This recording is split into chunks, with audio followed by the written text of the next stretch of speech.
Hey everyone. So it was nice and peaceful when I came out here and started planning our lesson, and then my neighbor started grinding on his shed. So we'll see how this works. I just wanted to take just a moment. I hope your test went well. To review what we're going to go over for the next couple of weeks. We're going to cover 3 really heavy topics all at one time, and the textbook's going to jump around a little bit, and it kind of has to. But I'm hoping that by introducing it for you really quickly before you get into it, it will remove some of the confusion as we dig deeper. We would have done this in class, obviously, in a normal setting, but we'll just take a few moments here to do it now. You have a sheet in your attachments section. It's a PDF, and it's one of those cheat sheets we used to use early on in the year. And it kind of is a cluster map of the different topics and how they tie together. So if you notice in the top right corner, you have something called Church Scholars. I want you to take your pen or your pencil and I want you to write above it your setting. We have discussed Church Scholars, we've discussed the church and architecture, that the churches in the Byzantine Empire and the Roman Empire were the only places where education was maintained and able to be preserved. And then as all of these invasions took place and the civilization was restarted, people had more access to education again and books, and even though they were handwritten and very scarce, it's becoming more common. I would like for you to now take your highlighter, and if you go to new invasions, I want you to highlight what you know. You have read about the Mongols, so I'm just going to highlight the Mongols. And underneath the Mongols, we have Russia. We did read about the Russian horde. The Golden Horde in Russia, which was the Mongol invasion of that region, and the Russians were able to push them out eventually. We have not talked about the Ottoman Turks very much. I want you to just leave that blank. We're going to come to them soon. It'll be towards the end of your textbook, so leave that. What you do know is the Mongols and the Russia with the Golden Horde. So I just bracketed that. You know about the Crusades. You've talked about the First Crusade, Jerusalem being captured, the Crusader states, those 4 nations that were established for about 100 years, Jerusalem being lost to Saladin, that really chivalrous guy that showed great respect to the Christians and allowed them to come in on their pilgrimages. We have not read about Constantinople being sacked by Western invaders. So you're going to highlight or bracket everything up to that point. The effect of the Crusades, and we have discussed this, and we didn't get to finish discussing this as a group, but I'm going to talk about it very quickly. The effect of the Crusades was that it weakened the leaders of Western and Eastern civilization, Byzantine and Roman empires. They lost tons of men, they lost authority, they lost respect because of what they had put the people through. It gave regional kings more strength and autonomy, which they had not had during the Middle Ages. It encouraged trade because people are moving back and forth. And it did create, you'll see here it says it left a legacy of bitterness between monotheistic faiths. Remember that monotheism is the belief in one God. So we have those 3 faiths right now. We have Christianity, the Jews, and the Muslims. And they're all fighting against each other. The Jews are being cast out of Europe and their own homeland.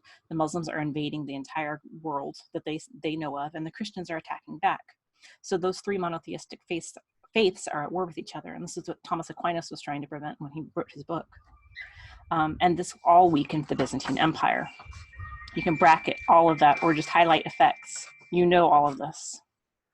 On the far left, we have the emergence of nation states, and we have begun to discuss this again. We have not gotten very far, but you've noticed this trend. We have the Holy Roman Empire beginning. We have France, we have Spain, we have all these little countries that didn't have strong independent individuality up to this point, even Russia. You read about William the Conqueror, highlight A on the left-hand side. You read about Henry II and common law, and King John signing the Magna Carta. We have not read about the Wars of the Roses, so you'll leave that. You're coming to that very soon. And you have not learned about Parliament beyond what we described when we talked about the Magna Carta. So those D and E we have not learned yet. So you have a little bit of something to look forward to here. In France, you have not talked about any of these guys, but you're going to tomorrow in your lesson. So you can circle that, circle number 2. A lot of that is tomorrow and then the next 2 or 3 lessons, including Joan of Arc. Spain. You've begun to read about the Reconquista. You've been introduced to that topic and you know what it is. That was the Reconquista was the attempt of the Christians and the Catholics to take back Spain from the Muslim invaders. That led to the Inquisition, which you have not read. So just highlight Reconquista. We have not gotten into anything else. Some of that's going to be next year. But everything that's happening in this flow chart and that we're doing in the next 3 lessons is branching off and leading into what you're going to do in 7th grade. Germany, we're going to read about them in 3 weeks. Russia, Ivan the Great throws off the Mongol yoke, which is the Golden Horde. He's the one who cast them off. We discussed that and touched on that. I'm not sure if you're going to revisit it again. I don't think that comes back up, but I want you to go ahead and highlight that since you're aware that the Mongol army had been in Russia and got kicked back out. That's done. Ivan the Great did that. Well, you'll talk about him more later next year. And the rest of Russia we haven't learned about yet. So you have a lot of things that are going to stem from this one flow chart. It's an amazing amount of stuff that happens here. So the 3 things that you are really going to begin discussing are the 100 Years' War, the Black Death, and Joan of Arc. And this all ties together. The 100 Years' War, it was actually about 116 years. It's France versus England because someone died and there wasn't somebody to take a throne. So the cause of all of these wars. If it's not religion, then it's the lack of someone on the throne and somebody else wants power.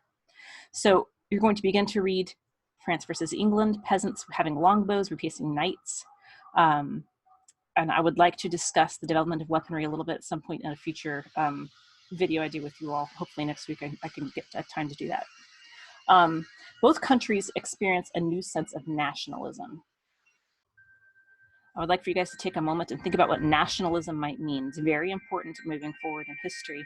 A spirit of nationalism has not really existed in Europe since the fall of Rome. Nationalism is a feeling of patriotism or intense loyalty to your own country and thinking that it's better than others. France firmly believed that it was better than England. England firmly believed that it was better than France. Russia believed the same about itself, and so did Spain. And this is going to be the cause of many of the future wars. Tied into the 100 Years' War and happening at the same time as the Black Death. Some of you wrote your research papers on this, so you're already familiar with some of the context, but we're still going to study it as a group. It traveled along trade routes, it had an impact on the wars, it had an impact on population and the feudal system, and really caused the decline of the feudal system and the evolution of what Europe is today.